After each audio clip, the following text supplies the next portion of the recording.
Vamos então para o tema. Comecemos com uma declaração radical. Não há diabo na Bíblia hebraica. A palavra Satã, que aparece na Bíblia hebraica, é um substantivo comum, não é um nome próprio em nenhuma passagem, de modo que onde você encontrar na Bíblia a palavra Satanás ou Satã com S, é ideologia e é a interpretação equivocada, inclusive, eu diria, do tradutor, é sempre um substantivo comum. Eu escrevi textos sobre isso, vou colocar nas informações do vídeo. A palavra é utilizada em vários salmos para fazer referência aos adversários. Davi, por exemplo, né? Davi tem muitos setanim, plural de Satã, atormentando a vida dele. Ele reclamava muito. Né? Davi é da família de Jó, mas Jó, me parece, reclamava com razão. Davi é um resmungão. Né? E ele usa muito as palavras Satã e Setanim. E não tem absolutamente nada de metafísico, não são criaturas sobrenaturais. São os perseguidores deles, os pés no saco que a gente conhece no dia a dia. Né? Davi tinha muitos pés no saco. E há 3 usos no Antigo Testamento da palavra Satã que são interpretados como diabo na literatura frouxa, pouco rigorosa. O de Jó não é diabo em nenhuma hipótese, é um Bene Elohim. Em 1 Samuel, que vai se tornar um Satã em Crônicas, na passagem que Davi faz a contagem do povo, ali a gente já pode considerar, por hipótese, e só por hipótese, que se trate de um embrião da ideia que vai se consolidar mais à frente com o perfil do diabo.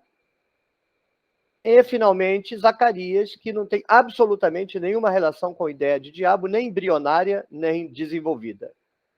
Mas é uma personificação de alguém do povo que acusa Josué de estar com as vestes imundas. Então, nós temos 2 passagens em que aparece a palavra Satã e que podem ser interpretados em Jó. Certamente deve ser interpretado como um embrião, não o diabo. Insistirei. Quem enxergar o diabo em Jó não sabe ler.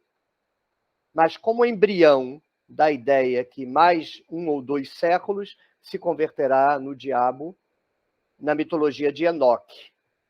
E em Crônicas, não diria com tanta severidade tratar-se já de um embrião, porque o escritor pode ter pensado que o adversário aí é um inimigo, um dos tantos inimigos de Davi, e não um ser celeste. A passagem em nenhum momento deixa isso claro. Portanto, nós temos uma evidência embrionária certa e meia evidência sobre a possibilidade disso no Antigo Testamento. Esses textos são necessariamente, obrigatoriamente, indiscutivelmente pós-exílicos, porque no período pré-exílico não existe essa ideia. Há a ideia de seres mágicos, espirituais, sobrenaturais, que têm o que se aplica hoje ao diabo, que é a prerrogativa de assombrar, assustar, amedrontar, inclusive matar. Mas assim são os seres sobrenaturais no período pré-exílico, eles não são bons nem maus. Yahvé é assim. Yahvé é genocida e assassino. Yahvé é mau. E ao mesmo tempo é bom. Ou seja, não há uma moralidade prescrevendo o comportamento dos seres sobrenaturais no período pré-exílico. De sorte que encontrá-los lá e identificá-los com o diabo é um anacronismo e uma desinformação. Estamos pensando no diabo como um ser distinto do divino, um ser mau em oposição ao divino bom, o que é uma racionalização artificial do que era até então a compreensão da cultura do Oriente Próximo sobre os seres divinos. E aqui, então, eu começo a desenhar a origem do diabo conforme eu a compreendo. Antes do advento do zoroastrismo, não há Deus bom e Deus mau. Isso não existe. Inclusive, é bem compreensível que não exista, porque só num dualismo falso científico, numa hipocrisia institucionalizada, é que a gente concebe pessoas boas e pessoas más. Ninguém é bom e ninguém é mau. Todo mundo é bom e mau. Todo mundo. Do Papa a Hitler. Todos têm a sua sombra, o seu monstro interior. Então, a cogitação de uma pessoa boníssima, sem nenhuma nódoa, de um Deus boníssimo, sem nenhuma nódoa, é artificial, falso, ideológico, anacrônico em relação à realidade. É um mito mal feito, porque os deuses bons e maus são mito. E a Vé que mata e que ama é um mito. Mas é um mito bem feito, porque ele corresponde exatamente ao caráter geral das pessoas. O Deus que nascerá do judaísmo é um mito mal feito, uma fraude sem tamanho, que não se sustenta. Em nenhuma década da história se sustenta esta teologia absolutamente farsesca e burlesca. Quem inventa a noção, então, de um Deus bom e um Deus mau é a tradição de Zoroastro. Aqui eu já quero meter o meu bedelho. Por que Zoroastro teria inventado isso? Não estou citando literatura a partir de agora. O que eu disse até agora está na literatura. O que eu vou dizer até agora é impressão minha. Por que surge o dualismo teológico em Zoroastro? Quando a pesquisa situa entre o século VIII e o século V. E datar isso depende muito, é muito ideológico. O certo é que o Império Ciro, o Império de Ciro, o Império Persa, já está marcado pelo dualismo zoroastriano. A minha impressão é de que, por força da Rota da Seda, chegou à região da Mesopotâmia a informação taoísta e o dualismo indiano de modo geral. Mas eu imagino o taoísmo. O taoísmo compreende a realidade como uma circunstância provisória de contrários necessários. 4 palavras. Uma circunstância provisória de contrários necessários. A chave é provisória e necessária. O arranjo da realidade é provisório. Ele depende da concatenação das forças contrárias, o bem e o mal, a luz e a sombra, o quente e o frio, o dia e a noite, o som e o silêncio. Mas essa confrontação é necessária. Se não permanecer a confrontação, a realidade se dissolve, porque a realidade é o resultado da confrontação e não da vitória de um polo sobre o outro. Se a treva vence a luz, acaba a realidade. Se o som vence o silêncio, acaba a realidade.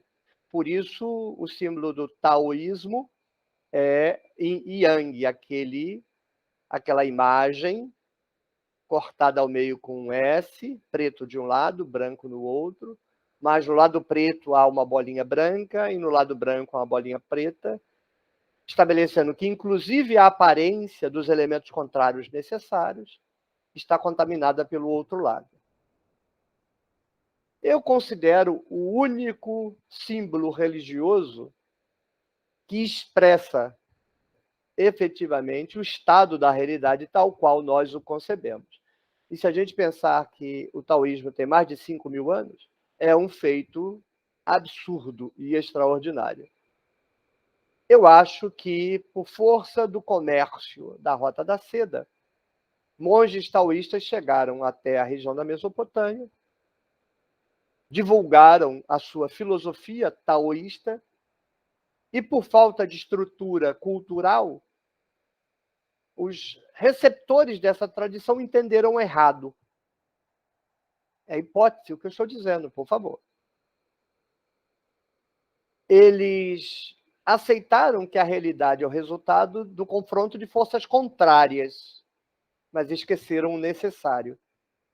Então vão conceber os deuses como forças contrárias, os deuses bons e os deuses maus, vão inventar a escatologia, os deuses bons vencerão no final. Não há escatologia possível numa compreensão taoísta da realidade, porque quando um dos lados vencer, acabou a realidade. Como o zoroastrianismo entendeu errado, inventou mitologias com base na sua interpretação errada. Porque a mitologia parte de um ponto inicial, um mito inicial, e o desdobra. Vira teologia, né? A racionalização do mito vira teologia. Então, a Pérsia concebeu um deus bom, Ahura Mazda, e um deus mau, por muitos tratado como Arimã.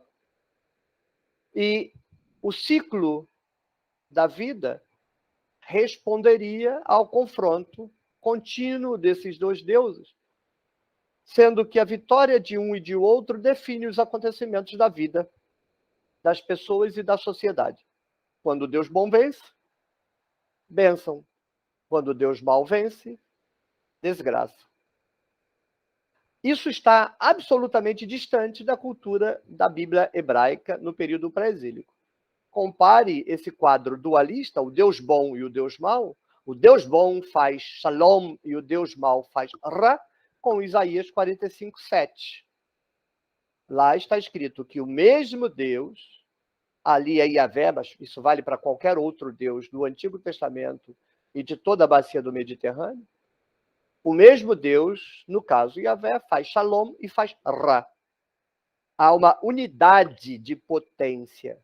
A divindade é soberana. Não há uma castração moral da divindade. A religião israelita é pré-moral, não é moral. É como o candomblé. A religião israelita não tem padrão no Brasil.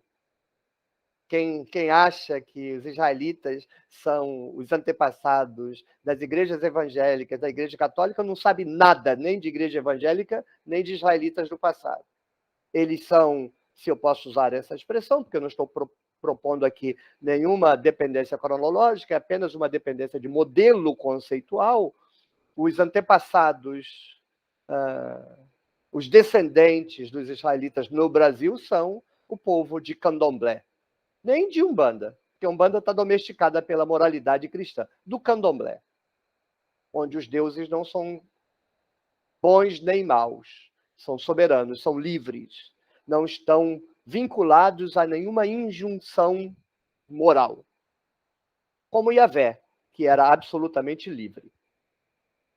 Pois bem, não vai ser impunemente que a elite de Judá vai passar pela Babilônia.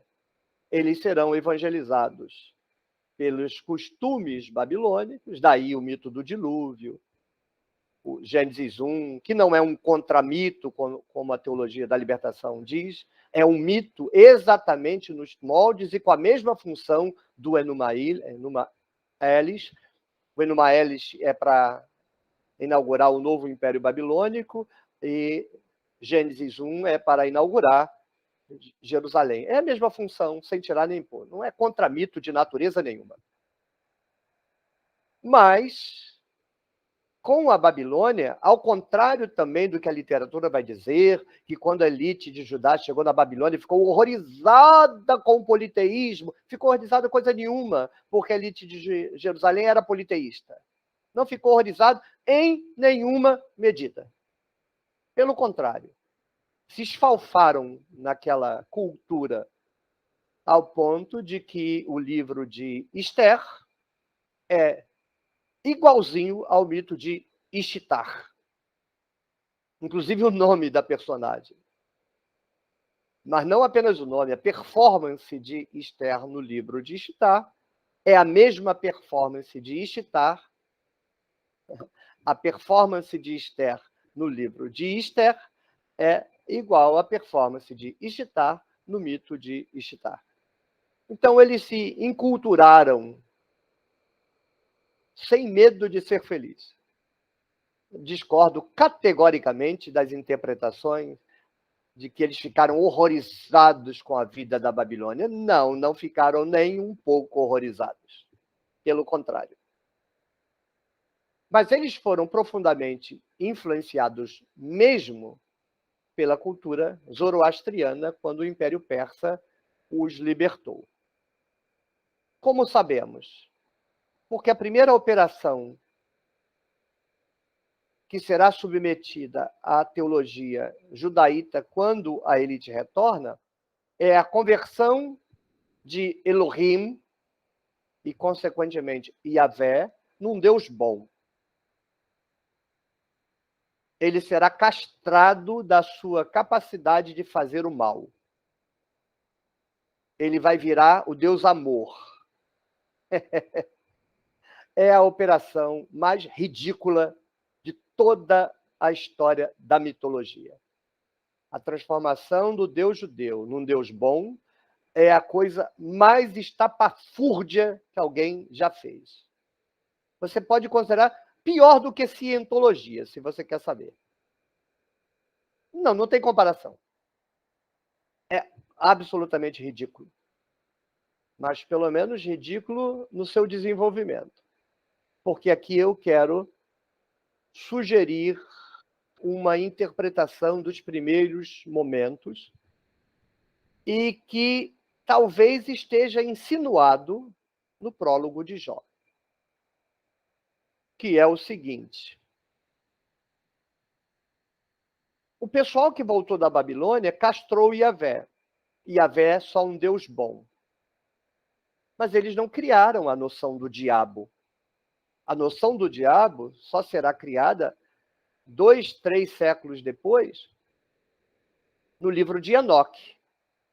Isso se Enoque não se apropriou de uma criação anterior, então não seria 2, 3 séculos depois.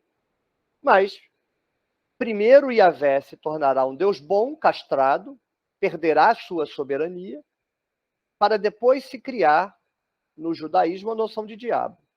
Mas você tem no prólogo de Jó, anterior a Enoque, algumas dezenas e dezenas de décadas, a figura de um Bene Elohim que se comporta como um adversário. E a minha pergunta, para mim mesmo, eu não estou dando uma informação, estou pensando alto e em público, para vocês verem como funciona a cabeça de alguém que pesquisa.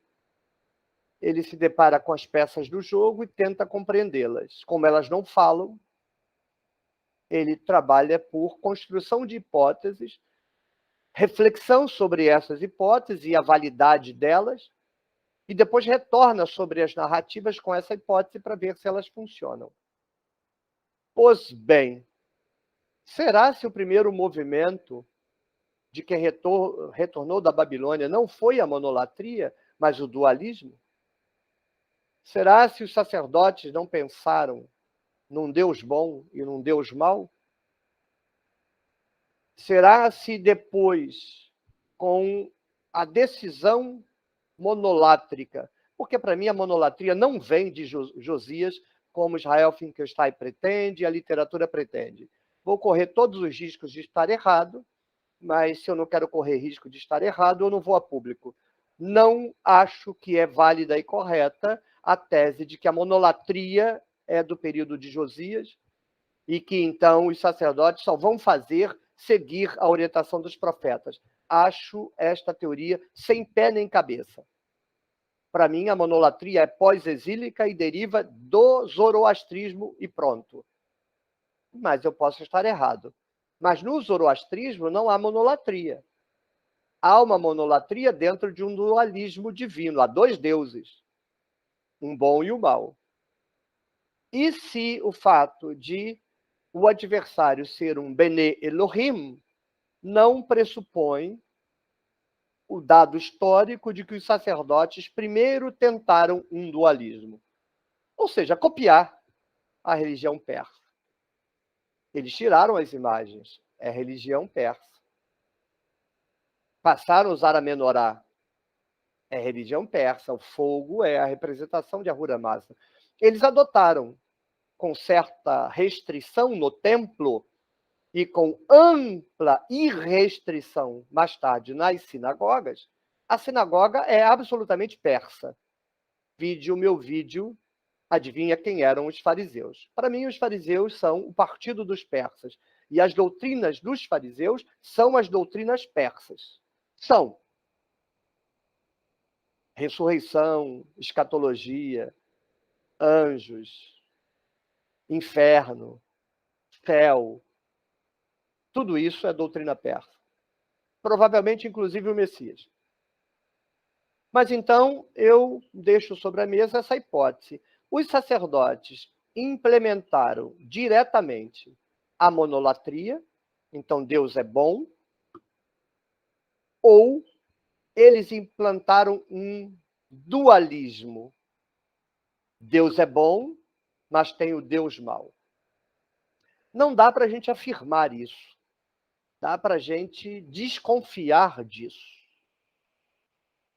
Porque a transformação em Deus, num Deus bom, sem ter alguém em pé de igualdade que seja mau, faz da transformação de Deus em um Deus bom um mau processo de engenharia. Porque imediatamente você terá que dizer que ele é bom, mas ele ou é fraco, então o diabo, que seria um anjo, digamos, pode dar na cara dele e fica por isso mesmo, ou ele é bom e é forte, mas ele tolera que o diabo faça mal às pessoas. Ou seja, é absolutamente uma miséria de teologia, uma porcaria de teologia.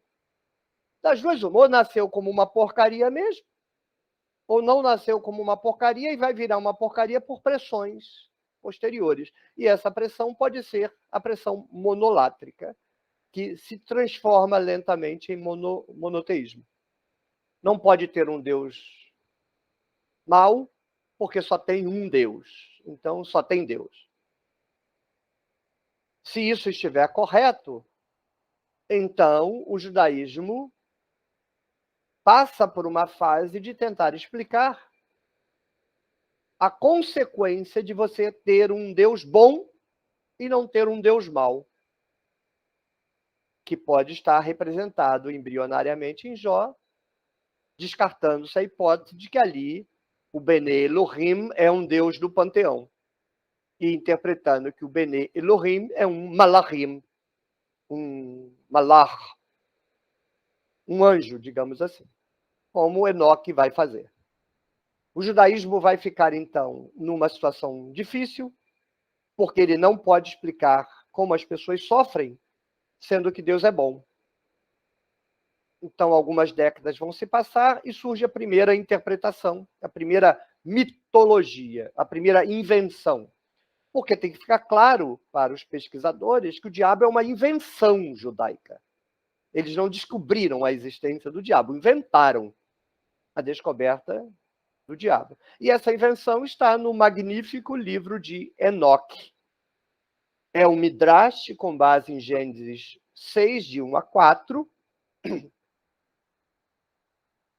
que, em resumo, diz o seguinte: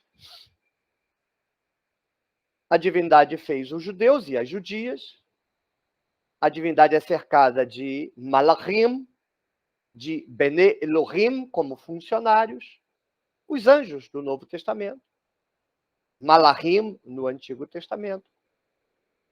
Esses anjos, ao contrário do que se ensina hoje, tanto os anjos quanto os deuses eram imaginados como os homens, com corpo, com mãos, pé, boca, sexo. Sim, no Antigo Testamento, os deuses, Deus tem sexo. Deus como espírito assexuado é uma invenção da igreja. Na Bíblia não tem Deus como espírito assexuado. Deus é em forma concreta, tem temuná, tem forma e tem sexo. Então, os anjos, feitos a essa medida, olham para as mulheres, ficam sexualmente excitados. Os deuses fazem sexo. Os deuses casam. Os homens fazem sexo. Os homens casam. Por que a divindade não fez anjas para eles? Tem as deusas, tem as mulheres, mas os malachim é a Associação Cristã de Moços. Então, o que eles fazem? Eles descem e vêm fazer o que eu não os recrimino: sexo com as mulheres. Está no livro de Enoque, mas já está em embrião lá em Gênesis 6, 1, 4. Há muitos rabinos e teólogos dizem, não, lá as filhas os filhos de Caim, de Adão com as filhas de Caim. Nada disso. Isso aí é tentando apagar os rastros de mitologia da Bíblia.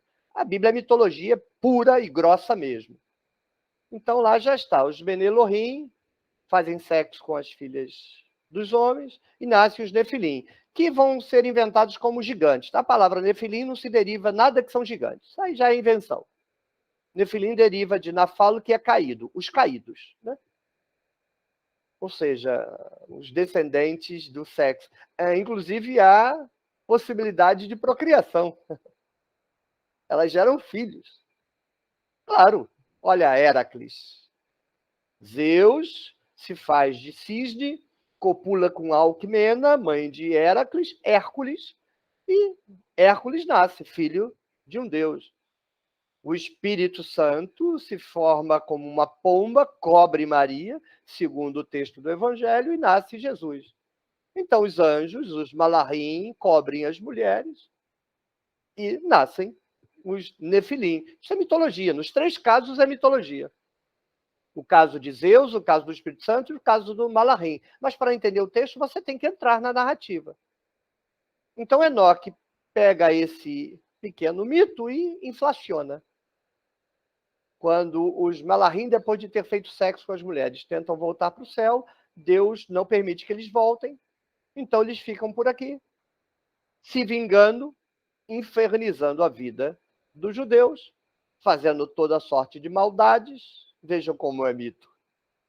E por isso, a despeito de Deus ser bom, as pessoas sofrem porque os diabos, que eram os anjos, que caíram, mas caíram no sentido de tentar voltar para casa e a porta ser fechada na cara deles, ficam por aqui atazanando, fazendo mal.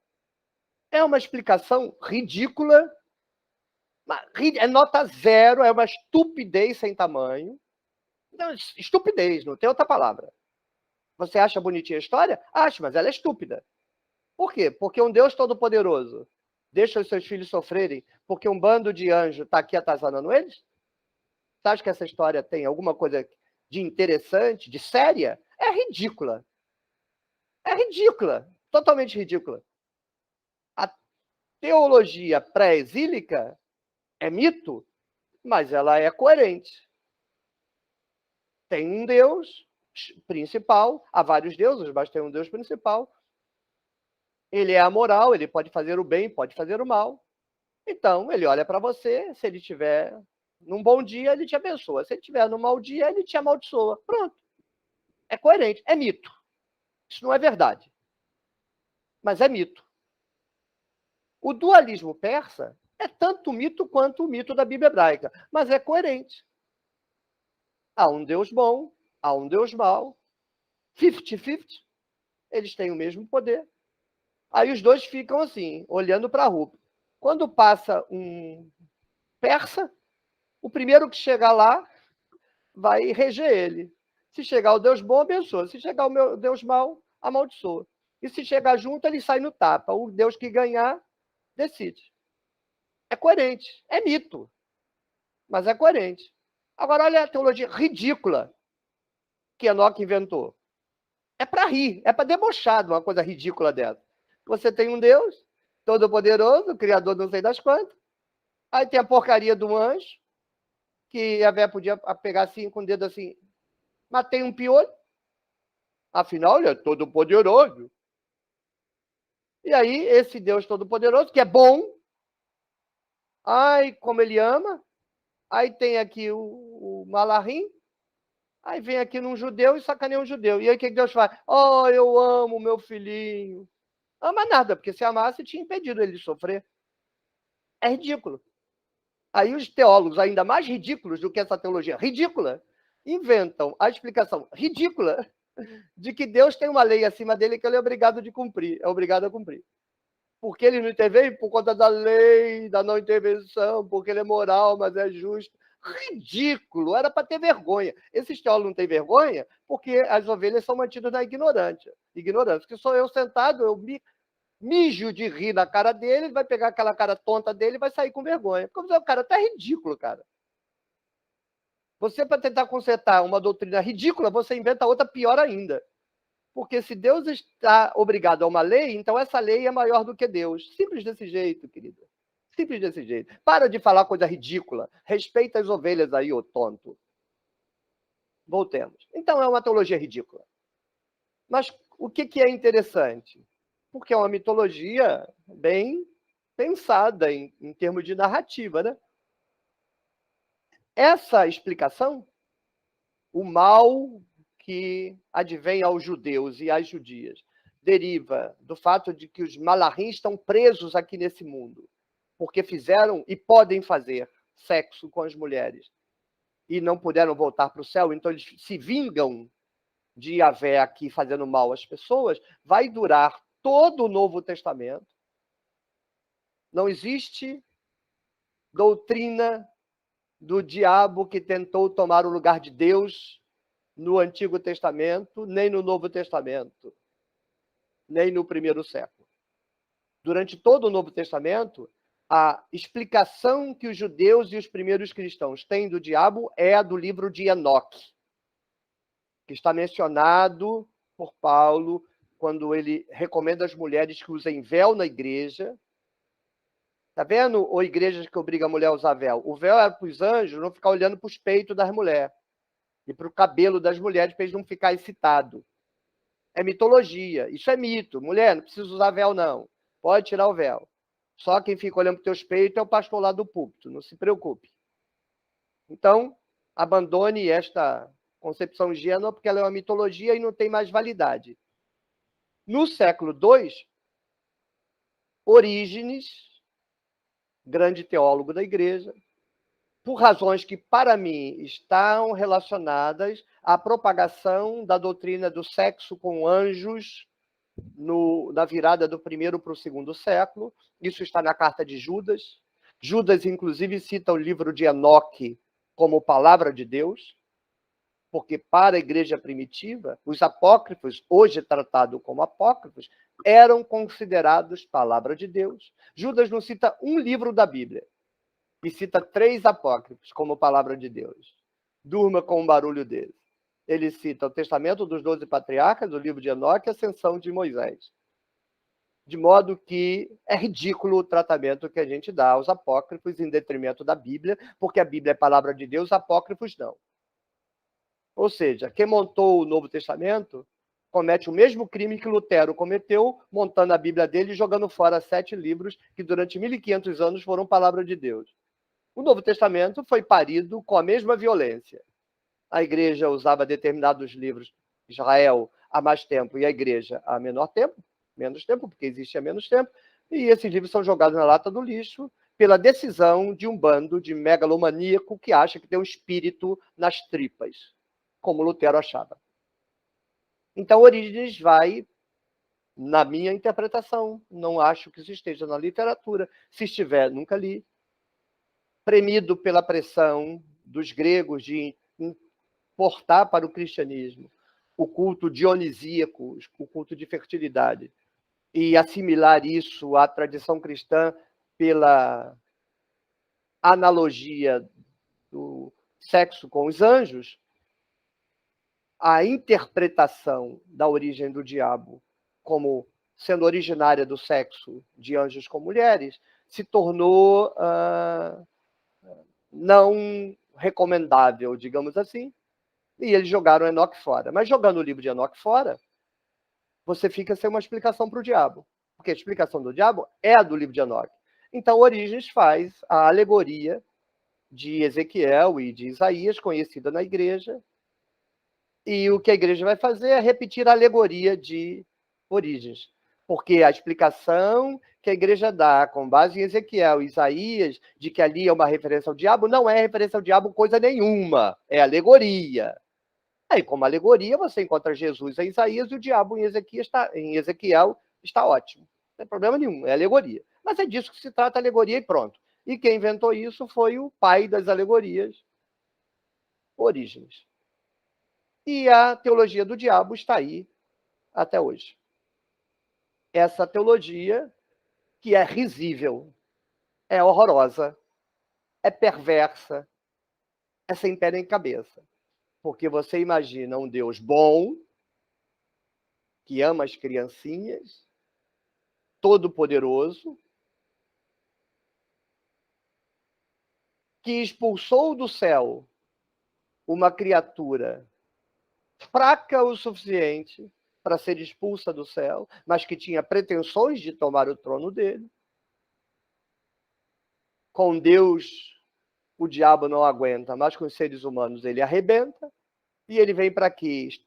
Fazer com que pessoas estuprem crianças, que as crianças nasçam com câncer de ossos, que elas morram em incêndios terríveis. E ele fica olhando e deixa. Porque esses teólogos mequetrefes, para tentar corrigir o que não tem correção, inventam a teologia maravilhosa da vontade permissiva de Deus. Ele não mandou o diabo tentar aquele sujeito para estuprar a criança de 4 anos. Mas ele é Deus, então ele permite, ele não tem culpa. A despeito de que no livro dele está escrito que aquele que pode fazer o bem e não faz, comete pecado. Então, das duas, uma. Sendo bem bíblico aqui. Ou Deus não pode fazer nada, é um inútil. O diabo faz o que quer e ele fica olhando porque não pode fazer nada. Ou ele pode e não faz, logo é um pecador. Você que me ouve, religioso, fica com raiva. E o crítico fica achando que a gente está falando de Deus ou da igreja. Não, eu estou falando da teologia. A teologia é horrorosa. É ridícula. É porque as pessoas são proibidas de pensar a respeito dela. As pessoas são castradas, controladas, manipuladas, alienadas, alucinadas. Não refletem. Mas se você parar para pensar e analisar o que está dito, é assim. Você tem uma empresa, você tem o dono da empresa, ele é dono da empresa. Aí tem os funcionários da empresa. Aí tem um funcionário que fica assediando todo mundo, ele sabe disso. Ele assedia todas as mulheres, o dono da empresa sabe. Ele faz com que os funcionários fiquem tentando os funcionários roubarem coisas da empresa. Ele faz com que os funcionários subornem outros. Ele vê isso tudo, mas ele não toma nenhuma providência. Entra na sua cabeça? Quando a polícia for nessa empresa, quem você acha que vai ser preso? O dono da empresa. O funcionário também vai, mas o dono vai junto. É a mesma estupidez completa do mito de Adão e Eva. É a mesma estupidez, e que ninguém para pensar que é um texto estúpido. Você tem uma divindade que faz um casal que nem sabe ainda decidir por conta própria o que é bom e o que é ruim, e aí ela bota esse casal com uma cobra, uma serpente que pode pôr tudo a perder. Faz sentido na sua cabeça? Se for hoje, o Conselho Tutelar pegava esse Deus e metia na cadeia. São narrativas estúpidas no seu roteiro, no seu script. O script não dá um filme que preste. Só para crente que não raciocina e para crítico que está doido para ouvir qualquer coisa para é mito, uns desvairados louco. Você tem que ter calma, paciência e reflexão e analisar a estrutura mitológica. A igreja não tem condição de lidar com isso. Não tem. Você acha que a igreja vai mudar alguma coisa a essa altura? Isso só serve para a gente compreender o texto e poder olhar os mitos que estão hoje por aí querendo controlar os nossos corpos, e rir deles, porque eles são ridículos. Porque há mitos que são mitos muito bem feitos. O mito taoísta é muito bem feito. Poderia ter sido inventado hoje por físicos, por biólogos, por cientistas. Por quê? Se encaixa perfeitamente na realidade o taoísmo. Perfeitamente. Os outros são ridículos. Agora, há mitos que, pelo menos, não se encaixam em nada na realidade, mas eles são coerentes internamente. Um Deus todo-poderoso, que tanto faz o bem quanto o mal, é coerente. É o problema da concepção de Deus do Concílio de Dort, né?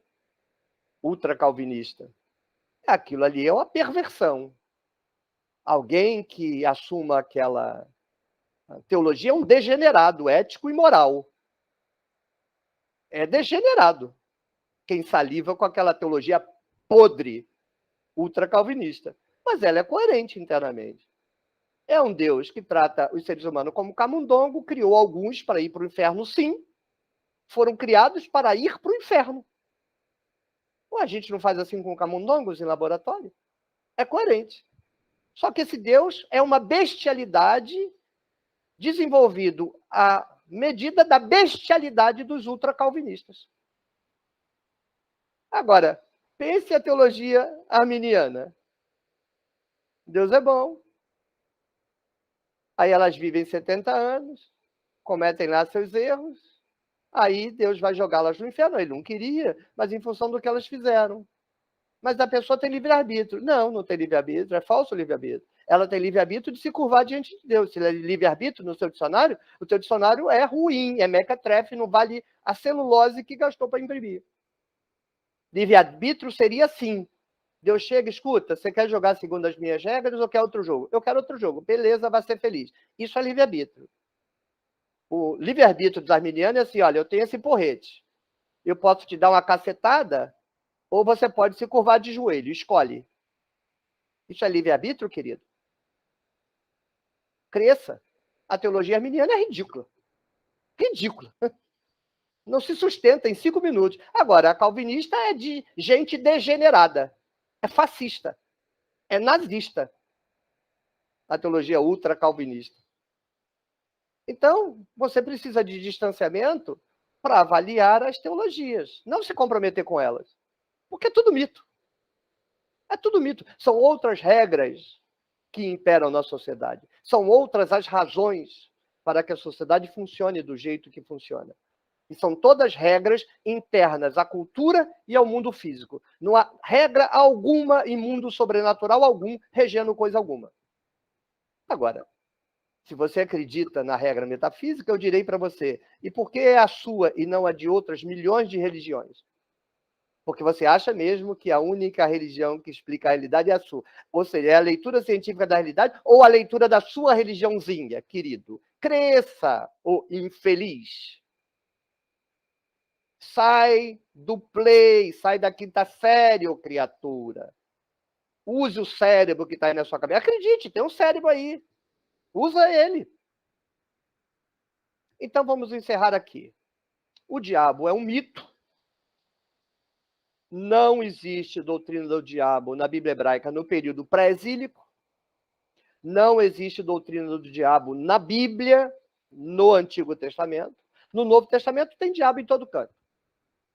Porque o Novo Testamento é totalmente filho de Enoque. Totalmente. Sem exceção nenhuma. Em cada pedacinho do ar tem 500 diabos doido para atazanar a vida das pessoas. O Novo Testamento é um mundo oprimido pelos demônios. Se tornou mágico? Não, já era mágico. Magia não tem nada a ver com demônio. Magia é uma prática milenária e diabo é uma invenção a partir do século V. Porque antes não havia diabo nesse sentido dualista. Os deuses eram bons e maus. O mal sempre aconteceu.